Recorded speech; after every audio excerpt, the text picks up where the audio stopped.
এটা প্রেম প্রীতির জ্বালা, মোবাইলের মেলা, এখন আর চিঠি লেখা লাগে না। ও ছেলে সারা রাত জাগিয়া ফোনে কথা বলিয়া লেখা পড়াইয়া ছেলের ভালো লাগে না। হায় হায় লেখা পড়া আমি আর ভালো লাগে না। মোবাইল ফোন আসিল কি দোলা লাগিল, হঠরের ঘুম তো পোলার ভাঙল না। পেটে বাদ যাই থাক পরনে নাই থাক, মোবাইল ছাড়া আমি আর চলে না। মোবাইল ফোন আসিল কি তোলা লাগিল, হঠরের ঘুম তুমি আর ভাঙল না। যখন ঠিক কিনে আইলে কি জামানা, বুঝালে বুঝাছে না। পিতা মাতার পেটে বাদে ছেলে প্রেমের দিওয়ানা দিওয়ানা। মোবাইল ছাড়া চলে না, মায়ে বলে রব্বানা, বাবাই বলে জালাম না, আল্লাহ বলে শুনলাম না, বাইরে গেল যন্ত্রণা। তোকে স্ত্রী না করাটা কম হচ্ছে তাই না?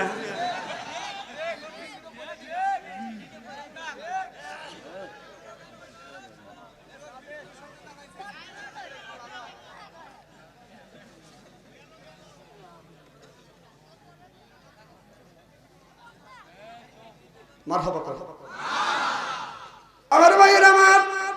তাহলে আল্লাহ বলে নিজে বাঁচো, আহল পরিবারকে বাঁচাও। আল্লাহকে বললে নিজে বাঁচো, আহল পরিবারকে বাঁচাও, এ কথা কার? তাহলে আল্লাহ যদি এইটা বলে থাকে নিজে বাঁচো, আহল পরিবারকে বাঁচো, আজকে নিজেও বাঁচলাম না, আহল পরিবারকে বাঁচাইতে পারলাম না। আপনার চারটা ছেলে, চারটার হাতে, চারটা ছেলের হাতে আপনি স্ক্রিন টাচ মোবাইল ফোন দিয়েছেন। আপনার ছেলে স্ক্রিন টাচ মোবাইল দিয়ে কি করবে? হ্যাঁ, আজ 10 বছর ধরে তুমি টাচ মোবাইল ব্যবহার করতেছ, 10 বছর ধরে তুমি উলঙ্গ নর্তকীদের ছবি দেখতেছ, নায়িকাদের ছবি দেখতেছ। শোয়ার সময় তাদের ছবি দেখো, ঘুমানোর সময় তাদের ছবি দেখো, গোসলের আগে দেখে যাও, গোসল করে আইসাও দেখো, বসেও দেখো, খাবারের সময় দেখো আর খাবার খাও।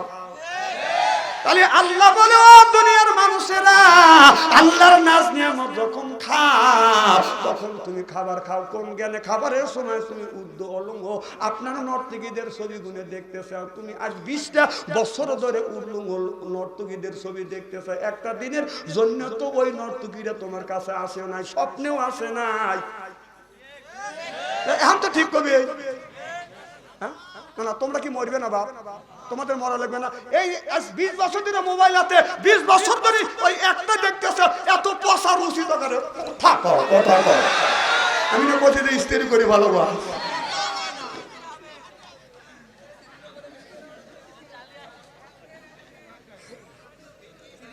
না, কথা কি খারাপ বলতেছি? আমার ভাইয়েরা ভালো করে লক্ষ্য করে শোনো।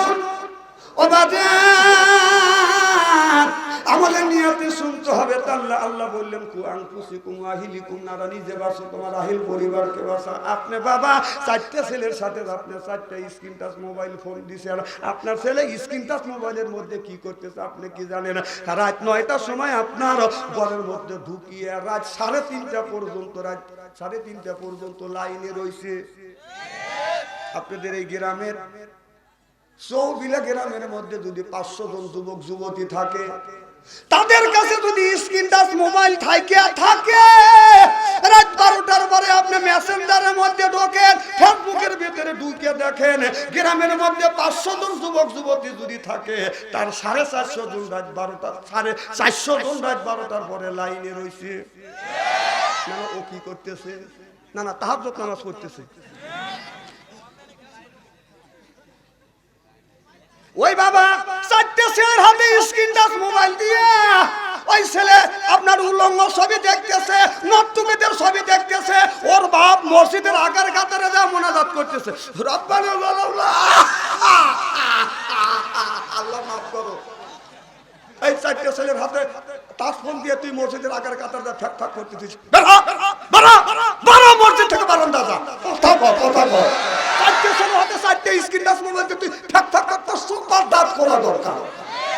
তোর ছেলে মোবাইলের মধ্যে যা করবে 3 ভাগে ভাগ করা হবে। যত অন্যায় খারাপ কাজ করবে 3 ভাগে ভাগ করা হবে। 1 ভাগ পাবে ছেলে, 1 ভাগ মা, 1 ভাগ বাবা। বিশ্বাস যদি না হয় মরে দেখে। মরিয়ে দেখেন যদি ওর বাটা না ফাটাচ্ছে, ঠাক ঠাক করে বাবা চার ছেলের আছে মোবাইল দিয়ে শালা আবার তসবি দিয়ে পড়ে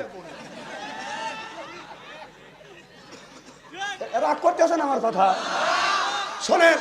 তসবি তসবি যাবো আমি খারাপ মনে করি না, ভালো তসবি তুমি বাড়ির বসে জপো, মসজিদে বসে জপো, বাড়ির মধ্যে জপো, রাস্তা দিয়ে হাইটে যাও আর মানুষকে দেখাতে চাও যে আমি আগে খুব জারিয়ে আসছিলাম রে, এখন আমি তসবি দিবে ভালো আগেছি, তুই ভালো হচ্ছে, তুই বড় লুচ্চ চিনি না।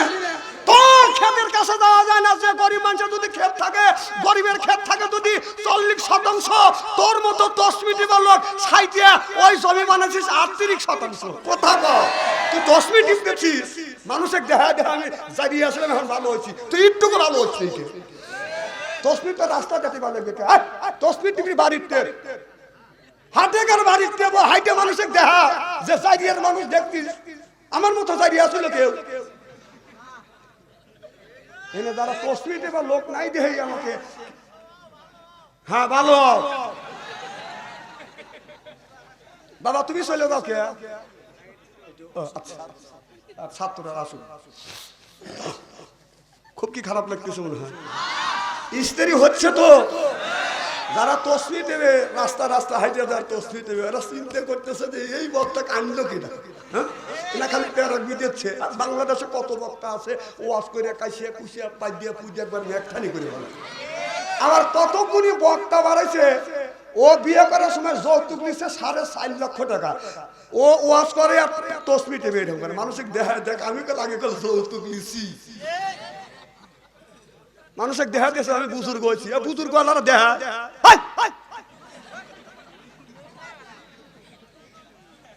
যে লোকটা তসবি নিয়ে মানুষের দেখায় বুঝতে হবে ও ভালো মানুষ না, নিশ্চয়ই ও নিশ্চয়ই অনেক খারাপ। কথা কও না কে? আরে ভালো মানুষ আল্লাহর ওলি, আল্লাহদের অনেক কিতাব পড়ছি, অনেক ইতিহাস পড়ে দেখছি, কোন ওলি আল্লাহ তসবি নিয়ে লাসাতে যায় নাই, এর মানে হলো তারা খারাপ কাজ করে নাই। এর মানে তুমি তসবি নিয়ে বুঝেছো আগে তুমি জারিয়েছিলে, এখন ডবল জারি হয়েছে।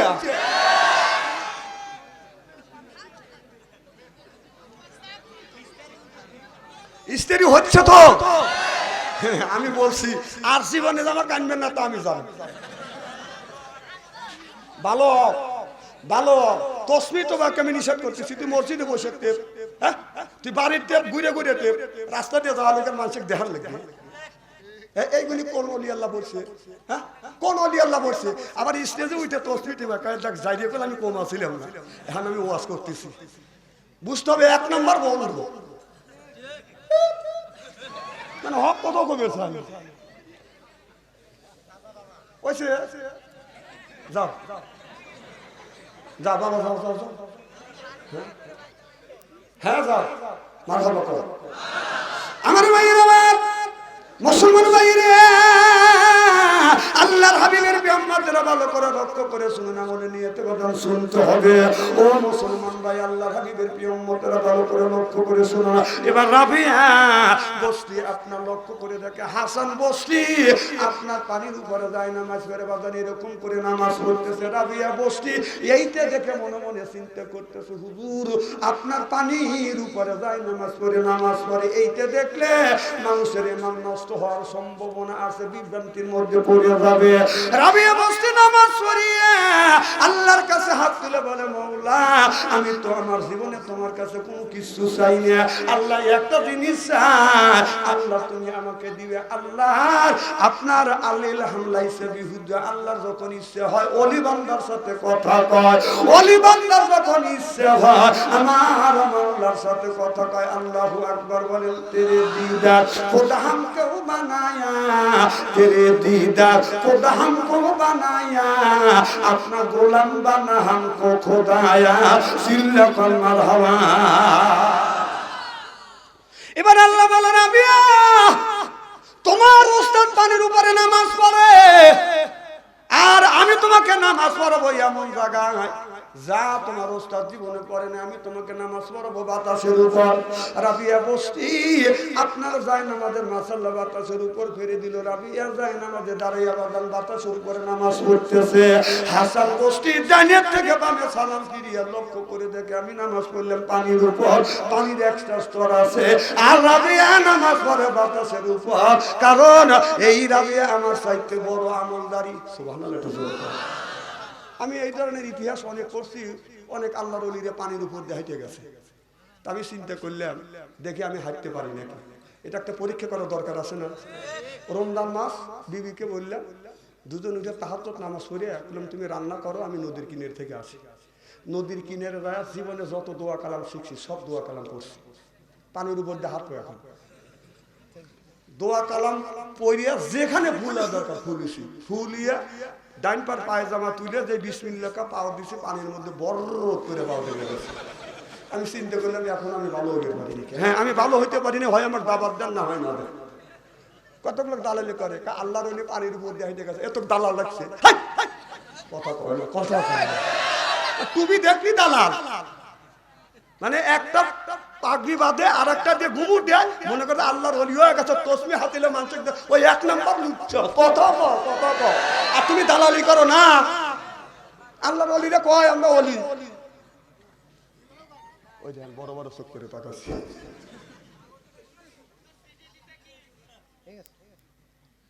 কি কর তকারে চিঠি দিছে,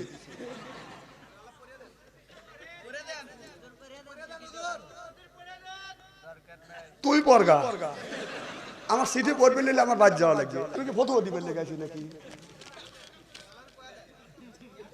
আমি জানি যে কি লেখছে, আমি জানি না, তোরা জানিস না, আমার সেটা কওয়া লাগবে। ধৈর্য ধরো, তোমাদের এই ওয়াজটা চলে আসবে। মারহাবা একটু জোরে করো।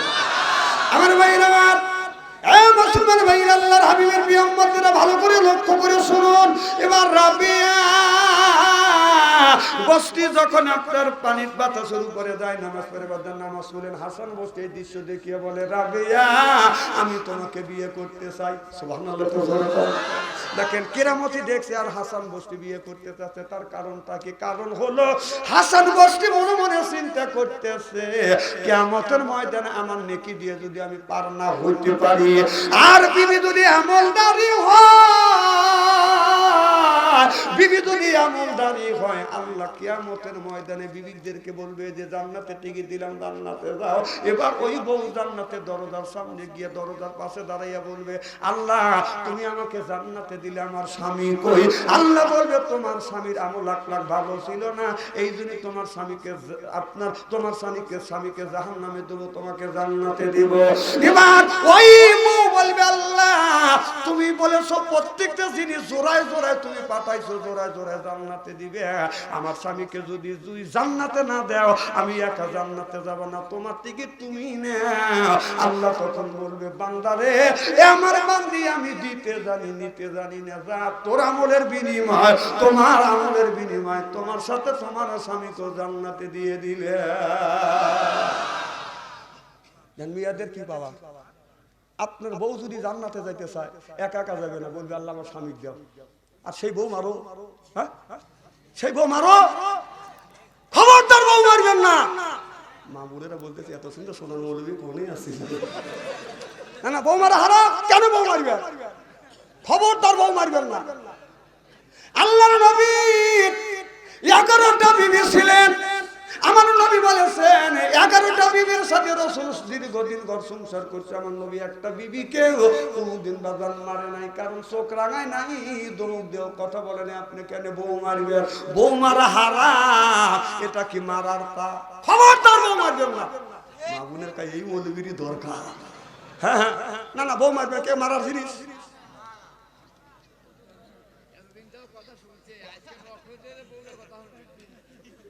আল্লাহ নবী বললেন ও নারী রে, এই ওয়াজ করছি, একটা নারী চিঠি লেখছে হুজুর আমার স্বামী তো আগে খুব মারছে, আমাকে তো মারছে, এখন কি করা যায়? আল্লাহ নবী বলেছে, মারে তোমার স্বামী যদি তোমাকে মাইরিয়া থাকে মা, ওই জায়গাটা চিহ্নি করে রাখো। তোমার হাত, স্বামীর হাতের ছোঁয়া তোমার শরীরে যেই জায়গা লাগছে, দোজখের আগুনে কোনোদিন ওই জায়গা পড়বে না। আর মা বোনেরা শুনে বলতেছে, স্বামী না আমারে ভালোই করছি। তাহলে স্বামীর কি রহমতের হাত, কি বরকতের হাত? সুদ খাওয়া হাত কতক্ষণ না খেয়া। আমার ভাইরা, আমার আল্লাহর নবী আখিরি জামানার পয়গম্বর, দিনের দাওয়াত দিয়ে রাত 12টার পরে আমার নবী খাদিজাতুল কুবরার ঘরে দরজা নক করতে, খাদিজা একটা ডাক দিছে, অমনি খাদিজাতুল কুবরা দরজা খুলে দিছে। আমার নবী সালাম দিবে, এমন সময় মা খাদিজাতুল কুবরা আমার নবীরে সালাম দিলে না। এবার আল্লাহর নবী বলেছে, তার নবীর 11টা বিবি ছিলেন। আমার নবী বললেন 10টা বিবির কাছে যাইয়া নবী আগে আগে সালাম দিতে, কিন্তু খাদিজার কাছে যাইয়া আল্লাহর নবী কোনদিন আগে সালাম দিতে পারে নাই। আমার ভাইরা, আমার আল্লাহর নবী বলেছে, স্বামী যদি বিবিকে সালাম দেয় আর বিবি যদি স্বামীকে সালাম দেয়, স্বামী স্ত্রীর ভিতরে মহব্বত পয়দা করে দেয় কে? আমাদের বিবি সালাম দেয়? জোরে বলুন, জোরে বলুন। এত মানুষের মধ্যে নানা বলতেছেন, বাড়ির যায়নি, আজকে খবর আছে। বউ বলবেন আমি তো সালাম দেই অথবা না দেই, পাবলিক ফাংশনে বলবি কে? সকালে নাস্তা বন্ধ হওয়া যাবে না, যাইনি। আচ্ছা বৌমান দিলই না, আমরা কি বিবিদের সালাম দেই? जैसे के तैसे मिले रास के मिले रानी बुके बुहिते नहीं मिले खापसाते खापसानी रे खापसाते खापसानी जरो कान ठीक किने আজকে আখিরি মোনাজাত করিয়া বাড়িতে যা বিবিকে সালাম দেব বলেন ইনশাআল্লাহ। আখিরি মোনাজাত করে বাড়িতে যা বিবিকে সালাম দিবেন, বলবেন আসসালামু আলাইকুম। ও আমার বিবি আমার সালাম দাও। বিবি লাখে কাপুরলে হাসবে, বলবে ঢং করা জায়গা পাচ্ছে না। না অসগবি সালাম দিলে হাসবে না। না না, আমাদের সালাম তো বিবিক সালাম দেওয়ার কথা। ছেলে দিবে বাবাক সালাম, মাক সালাম, বিবিক সালাম দিবে, তা না। আমারে দয়া, আমরা সালাম দিই বান্ধবী লাভ ইউ আসে না নাই? যে যুবকের কাছে আসে বাদান তার ফোন ভালো থাকে না, ওদের মন ও বাদান ওই যুবক প্রেম করে খাইছে বাদান, শাখা হয়ে গেছে বাদান, বা কামন হয়েছে বাদান, থাকা রাগ করে চলে যায় বাদান ঢাকা। যুবকরা আজকে বাংলাদেশে 80% যুবকেরা, এদিক তাকান, 80% যুবকেরা মাদক দ্রব্য আপনার আসক্ত হয়ে গেছে, আর মোবাইলে আসক্ত হয়ে গেছে। আহা, কি কাম করতেছে? মোবাইলে জাহান্নামের পথে চলে যাওয়া চাইছে। বাবা মোবাইলের পথ থেকে ফিরে আসো। শোয়ার সময় কানের মধ্যে নেয়, আসে না নাই? আবার প্রেম করে, চাচা হেনা কোথায়? না না, হেনা কোথায়? তা তোর কি মানে? হেনার বিয়ে হয়েছে, ও ভালোবাসছে কি না বাসছে, চাচা হেনা কোনে বাড়িঘর সাজাচ্ছে, চাচা হেনা কোনে? হেনার বিয়ে হয়ে গেছে, বাড়িঘর সাজাচ্ছেন কে? আমি মুসলমানই নিচ্ছি। ওই মেয়ের বিয়ে হয়েছে, এই জন্য বাড়িঘর সাজাইছে। কথা কর না কে? তুমি হেনার পিছনে ঘুরতেছ, তুমি উপযুক্ত হও, তুমি শিক্ষা করো, তুমি চাকরি করো, তুমি ব্যবসা করো, তুমি নামাজি হও। হেনার পিছনে করতে হবে না। হেনার মা করবে, হেনার বাবা করবে, হেনার 14 গোষ্ঠী করবে। তুমি কেন হেনার পিছনে ঘুরবে? স্যার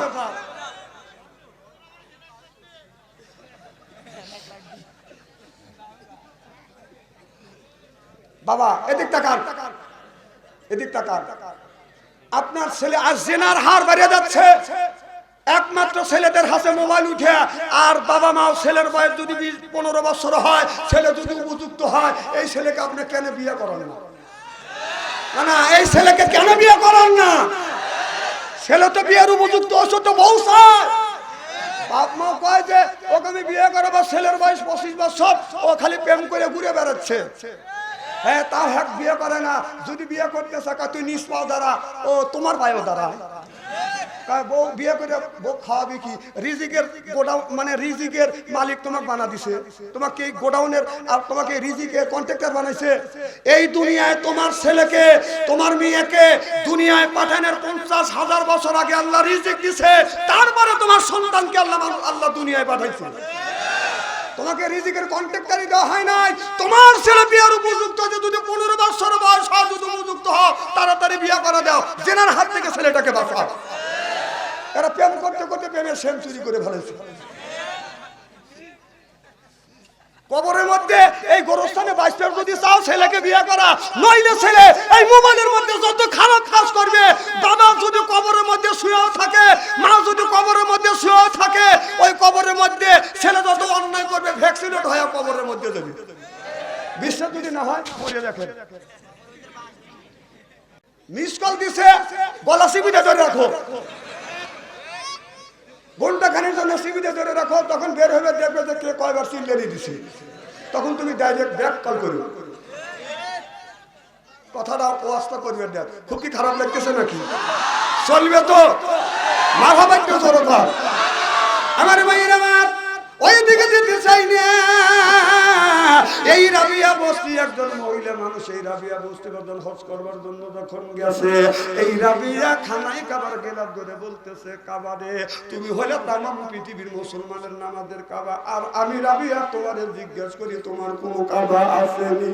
আল্লাহ বলি আব্দুল্লাহ বিন মুবারক বাদান রাবিয়া বস্তির পিছনে, আল্লাহ বলি আব্দুল্লাহ বিন মুবারক আপনার রাবিয়া বস্তিকে বলতেছে, রাবিয়া আমি বারবার হজ করেছি, কোনদিন খানাই কাবা মানুষের সাথে কথা কয় না। ও রাবিয়া খানাই কাবাকে তোমার সাথে কথা বলে? রাবিয়া বস্তি বলে, হুজুর কোন মানুষের যদি খানাই কাবার সাথে কথা বলার যদি যোগ্যতা থাকে, এই খানাই কাবা মানুষের সাথে কথা কয়। চিল্লা কর মারহাবা। আমার ভাইয়ের আমার এই রাবিয়া যেদিন মারা যাবে, এই রাবিয়া বসলো আমি যদি মারা যাই, এমন মানুষ আমার জানা, এমন মানুষটা আমাকে গোসল করাবে যেই মানুষটা জীবনে ফজরোক্ত নামাজ কাজা করে নাই। সুবহানাল্লাহ। আর কবর খনন করে ওই ব্যক্তি যা জীবনে আসর মাগরিব কোনোদিন কাজা করে নাই, আর এমন ব্যক্তি আমার জানাজার নামাজ পড়াবে, তার জীবনে এক ওয়াক্ত নামাজ কাজা হয় নাই। ওই ব্যক্তি যদি আমার জানাজার নামাজ জন্য পড়ায়, এটা হলো রাবিয়া বস্তি বাজার ওসিয়ত করে গেল। এখন রাবিয়া বস্তি বাজার মারা গেলেন, এই রাবিয়াকে বাজার গোসল করাইবে। এবার বললো এমন একজন মহিলা রাবিয়া বস্তিকে গোসল করাবে, সে জীবনে কোনদিন আপনার ওই ফজর নামাজ কাজা করে নাই। মক্কার ভিতরে একটা ঘটনার কথা বাদান মনে পড়ে গেল। একটা মহিলা বাদান মারা গেছে, এই মহিলা থেকে গোসল করবার জন্য একজন মহিলা আর সে সাথে বাদান 3 জন মহিলা সহযোগিতা করতেছে এই মেয়েটাকে গোসল করাইতে করাইতে। তার রানের উপরে যখন একটা হাত পড়ছে, তখন ওই মহিলা মনে মনে মন্তব্য করে বলতেছে, এই মহিলা চরিত্র খুব ভালো ছিল না। এই কথা যখন বলছে, বলাও শেষ, হাত এই জায়গা বাদান আটকে গেছে। সুবহানাল্লাহ।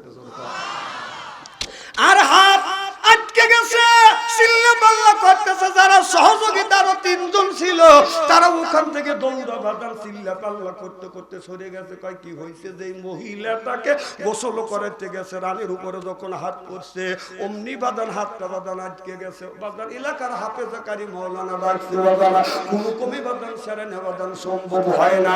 এখন এই লাশটা বাদান 1 দিন নয়, 2 দিন নয়, 3 দিন বাদান যখন গত হয়ে গেলেন, কেউ বাদান এই লাশের হাতটা বাদান রানের থেকে বাদান ছাড়ে না। এবার কেউ বললেন এই মেয়েটার হাত কেটে ফেলো, যেই হাতটা লাগিয়ে রয়েছে এই হাতটা কেটে ফেলো। বলছে আমার বিবি উপকার করবার জন্য আসছে, হাত লাগিয়ে গেছে, আমার বিবির হাত কাটা হবে। কাটা যদি হয়, সেই মহিলার রানের উপর হাত বসে গেছে, সেই রানটা তুমি কেটে ফেলো। এখন যার স্ত্রী মারা গেছে, যার স্বজন মারা গেছে, তারা বলতেছে না না, লোকটা মারা গেছে, তার এই রান আর কাটা যাবে না। এইরকম করতে করতে 3 রাত 3 দিন, যেদিন বাদান 3 রাত 3 দিন বাদান হয়ে গেছে। ওই জামানার মধ্যে আল্লাহর ওলি ইমাম মালিক রাহমাতুল্লাহ আল্লাহর কাছে যা বললেন, হুজুর আপনি কাজী সাহেব, তারপরে আপনি হলো ইমাম, এই ঘটনা হয়ে গেছে। হযরতে ইমাম মালিক এই মহিলার কাছে এসে বলতেছে একটা পর্দা করো। পর্দার ভিতরে ওই মহিলাটাকে রাখা হইল। আর ইমাম মালিক আপনার পর্দার বাইরে লাশের কিন্তু বাদান গন্ধ বের হয়ে যাচ্ছে। এবার বলে মা তুমি যে এই মহিলাটাকে গোসল করাইতে করাইতে তোমার হাত রানের উপরে পড়ে গেছে, তুমি কি কোনো কিছু বলছো? বলে আমি কিছু বলি নাই। কয় এর দিকে গিয়ে তুমি কি কোনো মন্তব্য করেছো? কয় তাও আমি মন্তব্য করি নাই।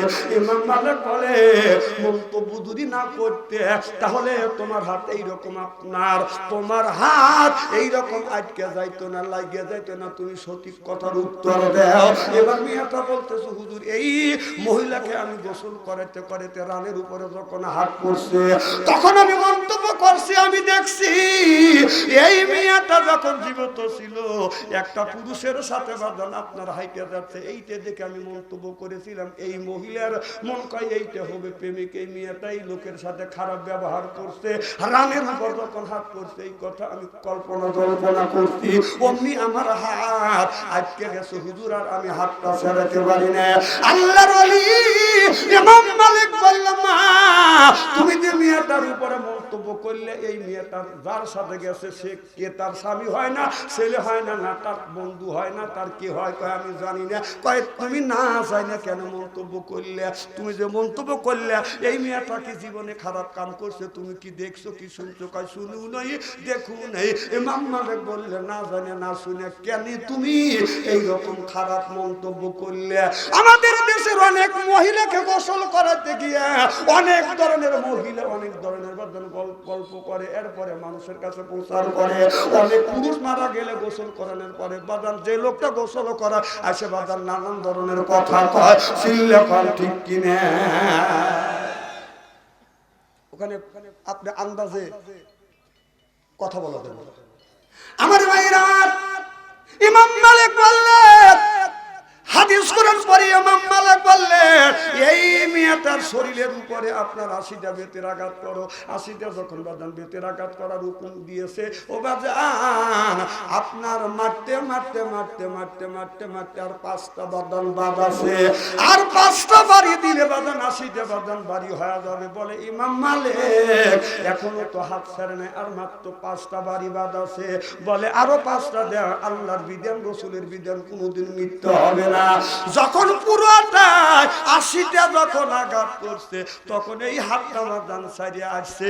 আমি এই জন্য বলতে চাচ্ছি ভাই যাবে এইটা আমি আপনাদের বুঝতে চাচ্ছি। আপনারা কাউরে দেখে খারাপ মন্তব্য করেন না। একজন একটা মেয়ে একটা যুবক সাথে চলে যাচ্ছে, আপনি মনে করেন না এইটা এর প্রেমিক, এটা মন্তব্য করা ঠিক না। হয়তো এটা এই মেয়েটার বাদান আপনার ছেলেও হইতে পারে, হয়তো এই মেয়েটার বাবাও হইতে পারে, না হয় বাচ্চাও হইতে পারে, না হয় এই ছেলে এই যুবক কি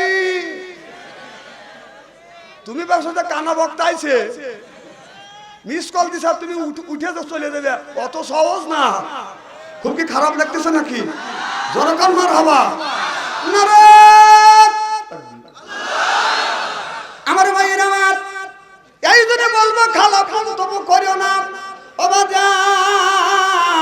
ভালো করে লক্ষ্য করে শুনুন, আল্লাহ রাব্বুল আলামিন কোরআন কারীমের মধ্যে বলেছে ইয়া আইয়ুহাল্লাযিনা আমানু, হে যারা ঈমানের বিশ্বাসী, যারা ঈমান আনছো, কু আনফুসিকুম ওয়া আহলিকুম নারা, নিজে বাঁচো তোমার আহল পরিবারকে বাঁচাও। এই কথা কার? আল্লাহ বলল নিজে বাঁচো তোমার আহল পরিবারকে বাঁচাও। আজকে নিজেও বাঁচলাম না, আহল পরিবারকে বাঁচাইতে পারলাম না, কারণ আমার ছেলেকে যে আমি বাঁচাবো, আমার মেয়েকে আমি যে বাঁচাবো।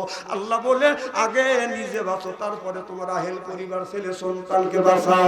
আজকে নিজেও বাঁচলাম না, ছেলে সন্তানকে বাঁচাইতে পারলাম না, কারণ আমরা আমাদের ছেলের হাতে তুলে দিচ্ছি বাজান স্ক্রিন টাচ মোবাইল।